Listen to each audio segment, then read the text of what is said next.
my regulator, Mr. Jimoh. You are in a unique position to see all the models that has come through this country. You've seen the bank model, you've seen the fintech model, you've seen all of the effort, and in fact, you have to approve them for them to be out there, at least if they have some element of payment included in it. What are the models that you've seen? What has been your experience? And which of these models do you think we should be focusing on if we want to scale for the last mile? Thank you very much. Let me start discussing this by starting from, where the entire conversation was about 10 years ago. We had a situation in this country where people do not have verifiable credentials. If you go to a bank and you want to open a bank account, the first thing they ask you is to bring an international passport, or you bring a valid driver's license.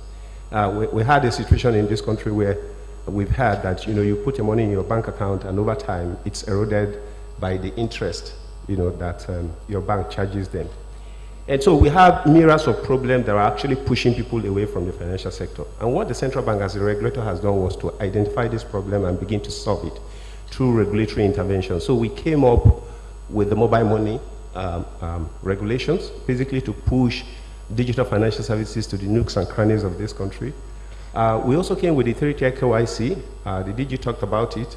Reason was because we actually wanted to tier the requirements for having access to bank accounts, so you didn't need to have those kind of stringent identification documents to open a bank account.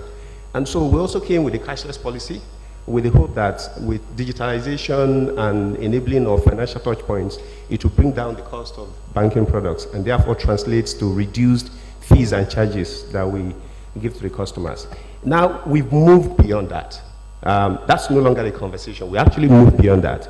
The conversation now is about the fitness of the products and services. The products and services that we're actually giving these people, do they fit them?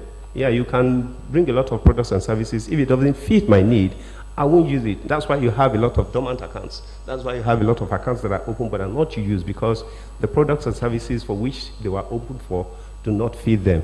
So what I think the conversation should be now is about what kind of creative products, what kind of initiative can we bring into financial system, into banking system, such that those products and services will fit those people that are excluded.